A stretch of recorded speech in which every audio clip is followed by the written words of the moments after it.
daripada Imam Husain bin Abdurrahman Al-Yumini.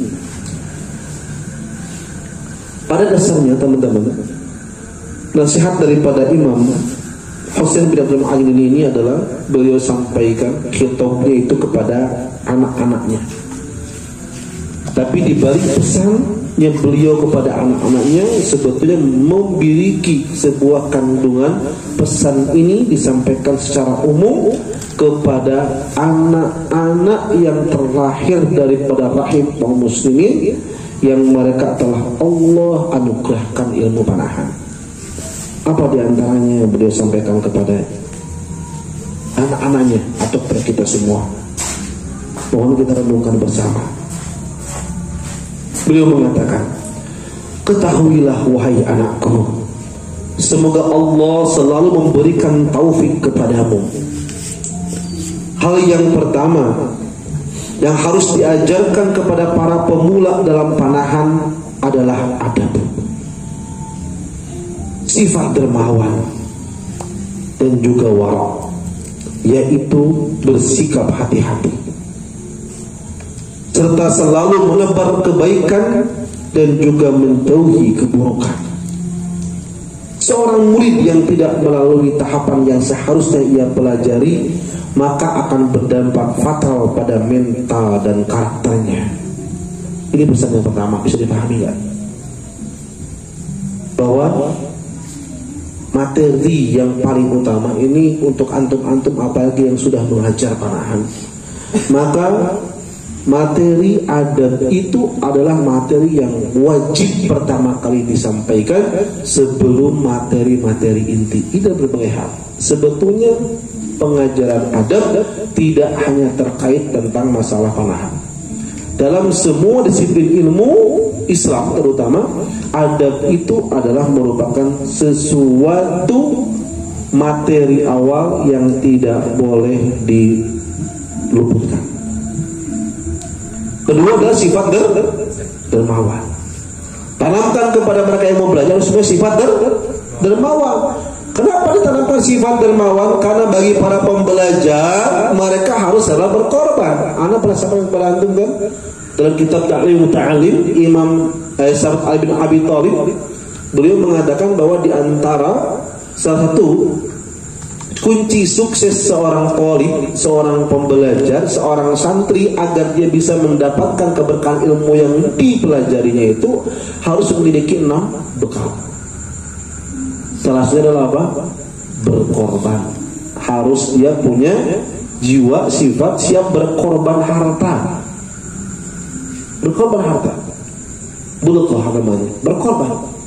Selain punya semangat, selain punya kesabaran, di antaranya harus siap berkorban. Itulah. Dalam berbagai hal harus siap. Para talib, para santri ketika dia belajar harus memiliki sifat dermawan. Harus siap. Apalagi nanti ketika antum sudah mulai terjun dalam kepada memanah, pasti kan gak mungkin selamanya memanah pinjam busur inventaris. Gak mungkin arrow yang dipakai terus-terusan punya kawannya. Udah pinjam patah gak mau ganti pula. Gak mau rugi saja. Gak mungkin soalnya seperti itu. Gitu kan? Awal-awal ketika belajar gak apa-apa kita memanfaatkan. Tapi kalau kita sudah menikmati panahan itu, kenapa kita masih mengandalkan bersandar kepada orang? Tapi apa? Seorang pemanah ketika udah tahu apalagi tentang fadilah-fadilahnya, maka dia selalu berkorban. Terus ini yang ketiga, diajarkan tentang masalah wara. Ini yang jarang sekarang itu ditanamkan. Apa itu wara? Bersikap hati-hati.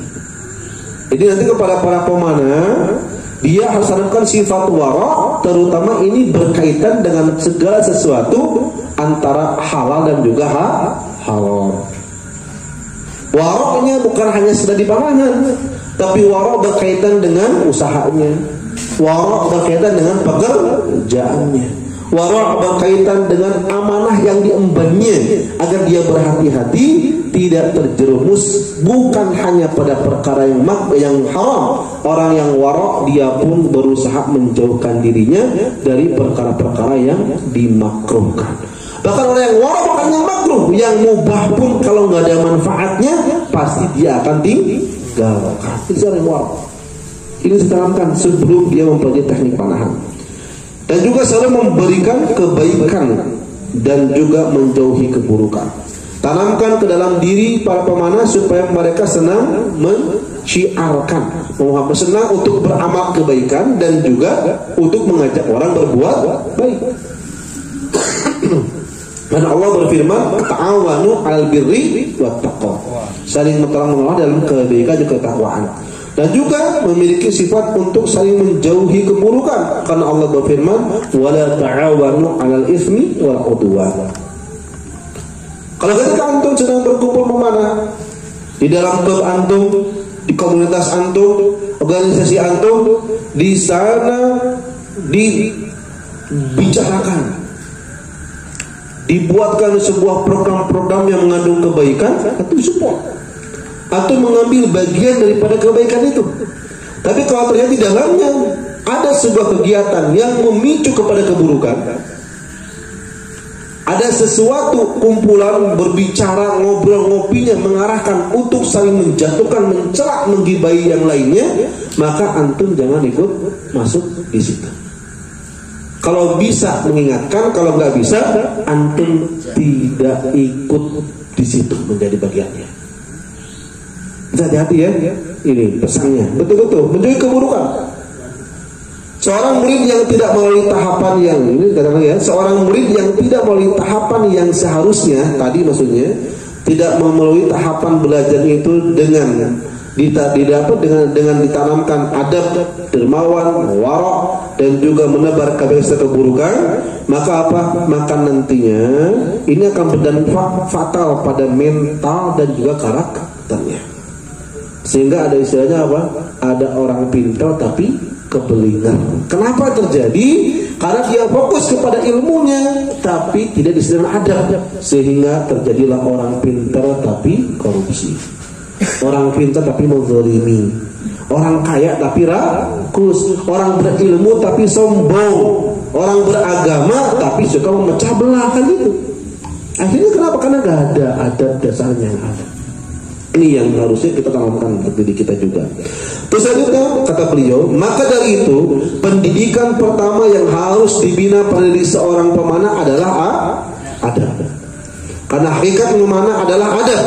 Rasulullah SAW bersabda, Allah telah mendidikku dengan sebaik-baik adab. Beliau juga bersabda, orang yang tidak memiliki adab maka tidak ada kebaikan pada dirinya. Allahu Akbar wa iyadzubillah. Mau dia seorang ahli, mau dia seorang ahli ibadah, seorang ahli Quran, ahli furusia, kalau tidak memiliki adab maka tidak akan ada kebaikan pada dirinya. Alhamdulillah. Dan sekarang mau tidak mau, suka tidak suka, dalam kenyataan pemanah-pemanah yang sekarang, justru adab sudah mulai dianggap sesuatu yang tidak diperlukan. Betul apa tidak? Kita berbicara adab itu kayaknya kita yang salah ini. Kita malah diasingkan gara-gara mengingatkan perkara adab. Kita malah dijauhi, gak mau didatangi di saat kita ingin menerapkan adab. Itulah memang fenomena akhir zaman yang ternyata para ulama dahulu pun telah mengingatkan akan hal itu.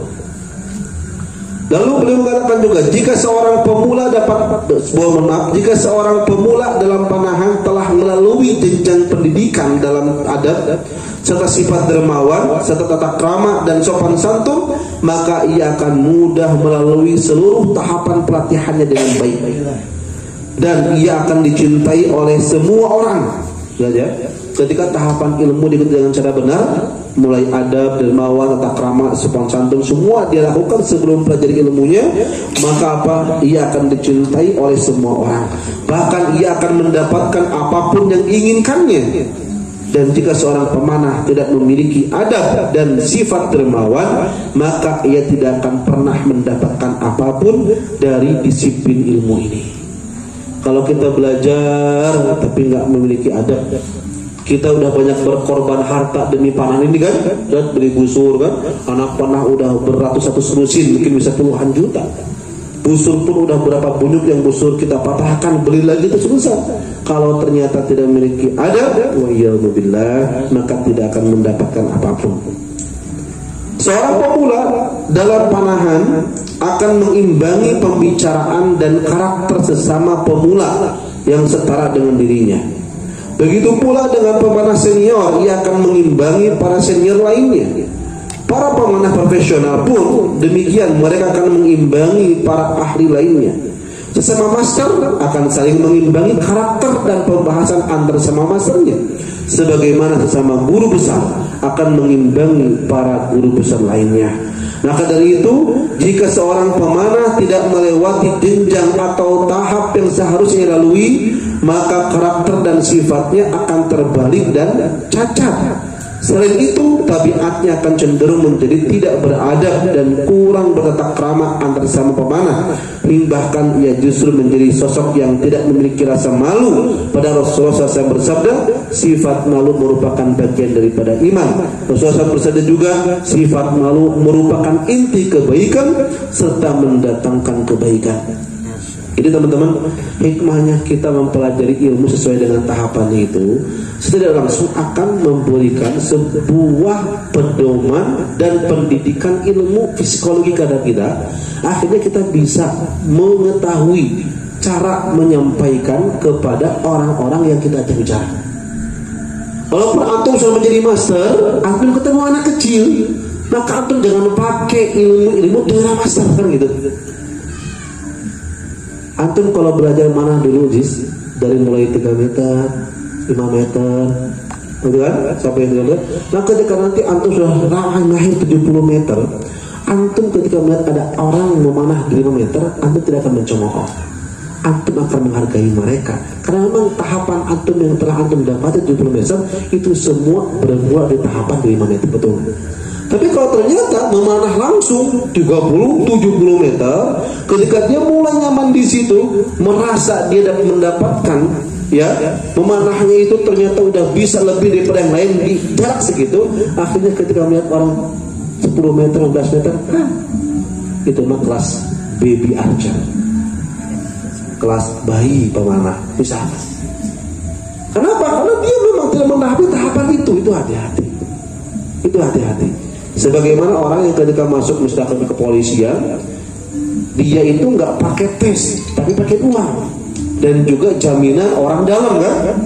Saat dia udah masuk ke situ, dia akan meramaikan orang yang ketika masuk ke kepolisian yang mengikuti proses daripada prosedurnya, yang dia berjuang ujian dulu dan sebagainya, akan meremehkan karena dia tidak akan merasakan.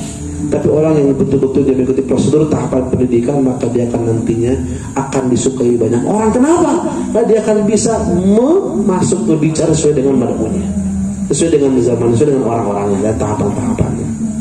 Maka antum salim sebagai coach silahkan di berkuda.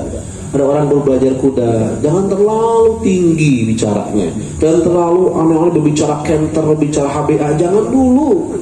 Orang berbelajar kuda itu jangan tuh untuk melawan rasa takutnya aja ya, wah ya. Itu berapa lama ini enggak. Jangan disamakan antum ini disuruh kita maksa dia naik gitu lah. Dia ketakutan disuruh naik. Dipaksa antum gimana pun juga, kalau dia ternyata keberanian belum ada, malah membuat dia semakin menjauh daripada berkuda itu sendiri. Tapi apa ya? Antum merasakan pasti antum dulu ketika antum sudah mengenal kuda kan sama saja betul takut. Kan gitu. Jangan disamakan. Itulah hikmah dibalik daripada bersabar di dalam tahapan-tahapan mempelajari ilmu itu. Lalu beliau juga mengatakan terkait masalah pentingnya tahapan ini, Allah Subhanahu wa taala berfirman, tidaklah seseorang di sisi kami kecuali memiliki makom tertentu. Allah berfirman, aku menciptakan kalian dengan melalui tahapan-tahapan. Allah berfirman juga, aku mengangkat sebagian dari kalian atas sebagian yang lain dengan memiliki derajat yang bertingkat-tingkat. Seluruh ayat di atas menunjukkan bahwa setiap manusia tidak boleh melampaui batas atau jenjang yang seharusnya lalui. Jadi tidak mungkin seorang yang ketika baru mengikuti pendidikan kelas 1, ujung-ujung dia pengen ikutan ujian nasional kelas 6. Semua ada tahapannya.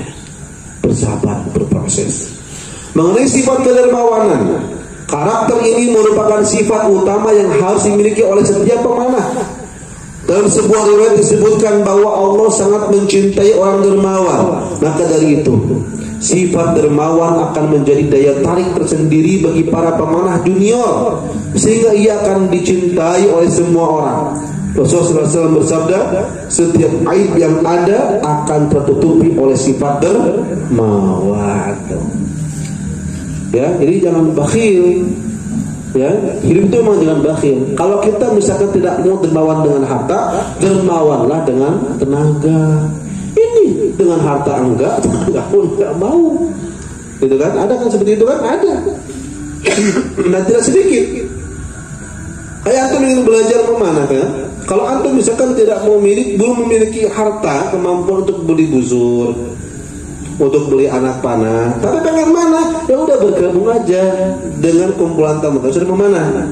Ketika misalkan di situ ada untuk infak yang harus dibayarkan setiap bulannya, misalkan untuk infak alat, kalau nggak mampu, nggak punya, nggak usah mundur, tapi harus sampaikan apa adanya. Tapi gantilah sifat kedermawan tersebut dengan tenaga, minimal berkhidmat. Kan gitu. Semua untuk pengen berkuda pun sama. Ketika pengen berkuda, aduh mahal nih berkuda itu. Kalau anda menganggap berkuda itu mahal, maka selamanya tidak akan pernah bisa berkuda. Tapi kan harus bayar juga. Iya, kalau anda mampu berbayar berkhidmat dengan kudanya, datangi pelatihnya, datangi pengelolanya. Saya ingin berkuda, tapi gak punya uang. Tanya, apa yang kamu punya? Saya punya tenaga untuk ngarit. Udah ngarit aja. Saya bisa belum aja, nggak apa-apa. Pasti akan ada jalan, nggak mungkin pelit pelatihnya juga. Tapi enggak, ini mah belum mencoba, udah pelit, udah ini mah ya. Pelatihnya pelit, pengolahnya pelit, nggak mau ngasih. Enggak sebetulnya kali itu. Karena memang ini sih merupakan bagian daripada ada proses daripada pendidikan sebetulnya. Ini memang realitas seperti itu, ya. Terus dikatakan lagi bahwa berikutnya adalah sifat wara. Yang ketiga, sifat ini termasuk tabiat yang wajib dimiliki oleh setiap pemanah. Wara itu sendiri merupakan bentuk sikap hati-hati terhadap setiap hal yang berkaitan dengan agama. Ini penting. Karena kenapa ditekankan sifat wara bagi pemanah? Karena tidak bisa kita pungkiri di dalam Islam kedudukan memanah itu adalah ibadah. Bukan hanya sekedar olahraga, hobi atau permainan belaka. Ini ibadah. Sehingga di dalam kita memanah harus menggunakan sifat wara. Baik ketika antum, mohon maaf, di rumah menyimpan alat-alat usurnya, antum ketika berjalan, ketika antum kalau punya orang tua mau latihan, mau lomba pun kalau ada orang tua yang masih bujang ya, harus izin kepada kedua orang tua dulu. Kalau antum misalkan sudah berumah tangga, gitu kan, boleh mau kemana-mana ya, gak perlu izin, tapi minimal kita ada komunikasi, biar tidak ada suudzon, prasangka yang buruk yang akhirnya malah menghambat daripada syiar panah kita. Ada. Ini disebut, dan juga apa? Ini berkaitan juga dengan masalah kita pengen busur, maka belilah busur dari harta yang betul-betul halal. Ketika bermuamalah, maka bermuamalah dengan cara yang halal. Jangan ada unsur gharar di dalamnya, jangan ada unsur riba di dalamnya. Maka dari itu, wara adalah asas dari segala kebaikan. Karena wara adalah nama lain dari takwa itu sendiri. Dan takwa adalah asas dari seluruh kebaikan yang ada. Tanpa ketakwaan, maka manusia tidak akan mendapatkan derajat apa-apa di sisi Allah. Oleh karena itu, seorang pemanah harus wara dalam urusan makanan, wara dalam urusan minuman, wara dalam urusan ucapannya. Ini yang paling penting Anda sampaikan. Mungkin makan minuman antum lebih paham, tapi yang sekarang perlu diingat adalah masalah wara dalam ucapan, wara dalam men-share tentang berita-berita yang terkait dengan fitnah panahan. Waro di dalam antum ketika mau mengangkat sesuatu di status media sosial terkait sesuatu yang bisa memicu perpecahan. Itu harus waro manah itu. Tidak boleh dia sembarangan dia informasi ini dia langsung disebarkan. Ketika dengan informasi sekian buat status tinggung yang lain itu enggak pantas. Tidak boleh. Harus memiliki sifat wara agar kita bersikap bijak. Siapa kita, tempatkan diri kita di makomnya. Terus dikatakan juga oleh karena itu, ya, tidak boleh meninggalkan satupun dari amalan fardunya. Ingat ini. Ya, sebagai apalagi kan orang-orang itu jangankan yang wajib, yang sunnah pun dia jaga, yang makruh pun dan mubah tapi gak manfaat pun dia tinggalkan. Apalagi urusan ibadah yang bersifat fardu. Maksudnya apa? Sholat. Kalau ada pemanah, bangga dengan pemanahnya, bangga dengan klub organisasinya, tapi dia sering meninggalkan sholat dan juga melalaikan waktu sholat, maka sungguh di sini pun dipertanyakan. Ya, ini hati-hati. Dia juga tidak boleh sembrono. Dia pun harus meninggalkan segala hal yang dilarang dalam agamanya, baik yang haram ataupun yang makruh. Dia juga tidak boleh sembrono terkait urusan makan dan juga minuman yang halal, bahkan termasuk urusan tidur dan juga urusan kemasyarakatan. Ia juga harus menjaga ibadah sholatnya, puasanya, dan urusan ma'isyahnya, yaitu pekerjaan dan profesinya. Ia juga dilarang keras untuk melakukan hal-hal yang sia-sia dan melakukan apa saja kecuali dengan tujuan mencari Allah Subhanahu wa taala. Setiap pemanah juga ditekankan untuk tekun dalam mengerjakan sholat dan juga puasanya. Jadi para ulama itu Masya Allah, mereka menanamkan kepada murid-murid juga anak-anaknya terhadap pemanahan ini bukan hanya sekedar berputar di tekniknya, tapi ini betul-betul ke penanaman akidah dan juga ibadahnya tekankan. Ini yang paling penting, ya. Yang sekarang harus betul-betul kita renungkan untuk bisa mulai kita tanamkan ke dalam diri kita, kepada anak istri kita dan juga kepada teman-teman orang-orang yang bersama-sama kita di dalam komunitas panahan. Ini panjang sebetulnya ya, mau ada cerita gini. Walhasil, ciri khas dari sifat mereka adalah sangat perhatian terhadap urusan agama tuh. Di pemanah yang sebenarnya itu adalah mereka lebih tersibukkan lagi dengan urusan agamanya. Jadi bukan hanya mikirnya, mohon maaf ini. Jadi ketika pemanah itu justru akhirnya ketika sudah mulai dia itu menyibukkan dirinya latihan, lomba, latihan ini, tapi urusan agama malah dia tinggalkan. Berarti ini udah keluar daripada hittah pemanah itu sendiri. Udah keluar. Nah, ini harus diingatkan kalau seperti itu. Jadi ya, ketika sangat perhatian dalam urusan agama serta menjauhi larangan Allah, mereka juga sangat dilarang keras terkait sifat bangga diri, sombong, ujub. Ya, gak boleh pemanah sombong dengan ilmunya, prestasi sebagainya. Menumpuk-numpuk harta tidak boleh.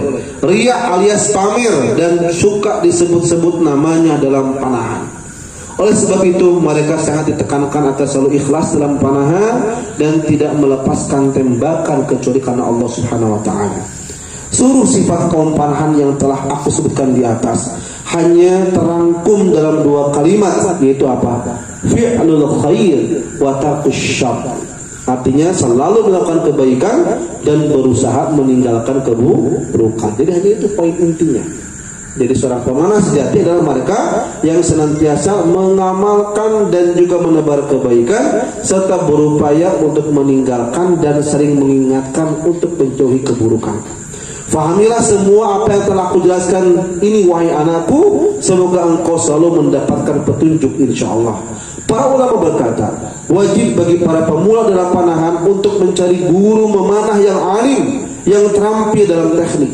Mereka dapat belajar dari guru tersebut seluruh persoalan panahan, baik itu terkait urusan teknik atau berbagai kendala dalam tembakan beserta solusinya.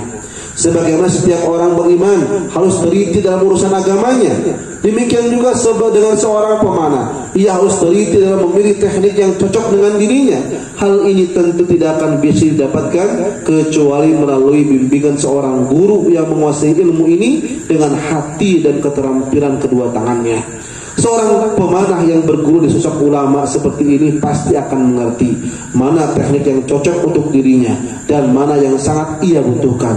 Ia juga bisa bertanya kepada gurunya tersebut terkait seluruh persoalan panahan dan kendala setiap teknik beserta solusinya, baik itu untuk dirinya sendiri ataupun untuk orang lain. Ciri khas dari sosok ulama seperti ini adalah selalu membimbing dan memberi nasihat. Karena hakikat agama adalah selalu memberi nasihat. Camkanlah wasiatku ini wahai anakku. Ketahuilah wahai anakku, akar dari seluruh permasalahan dalam dunia panahan berawal dari pemanah yang tidak memiliki guru. Ia berguru namun tidak pada orang yang tepat.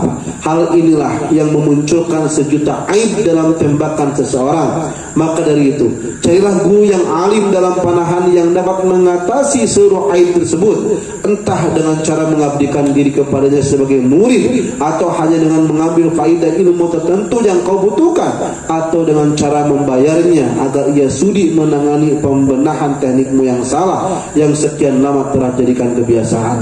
Para ahli hikmah terdahulu mengatakan, tidak ada kehinaan dalam mencari faedah ilmu, dan tidak ada faedah ilmu yang lebih berharga melebihi utamaan seluruh senjata yang ada. Inilah senjata abadi sebagai pelindung yang dibutuhkan oleh para raja, orang kaya, rakyat jelata, bahkan untuk para tuan dan juga budaknya. Ketahuilah wahai anakku, kedudukan seorang ustadz dalam panahan seperti kedudukan seorang filosof yang bijaksana. Ia mampu menggali petunjuk hanya melalui sebutir telur dan botol kaca. Begitu pula dengan seorang ustadz dalam panahan, ia mampu menggali petunjuk dari berbagai macam persoalan panahan hanya melalui anatomi tubuh dan juga ukurannya. Jika seorang pemanah mengetahui ilmu ini, maka ia akan mampu mendeteksi setiap aib yang muncul dalam tembakannya. Ia juga mampu mengatasinya melalui kekuatan ma'rifat dan pengalamannya yang banyak. Seluruh persoalan dalam panahan selalu disebabkan karena kurangnya pengetahuan tentang ilmu tarkib, yaitu ilmu tentang ukuran anatomi tubuh, juga ilmu musyaddad dan layyinat, yaitu anggota tubuh yang harus dikeraskan dan dilenturkan. Oleh karena itu, bergurulah kepada orang yang tepat untuk mendapatkan ilmu ini. Semoga engkau mendapatkan petunjuk wahai anakku. Disarikan dari kitab Manuskrip Syarah Madhumumah karya Imam Husain Al-Yunini.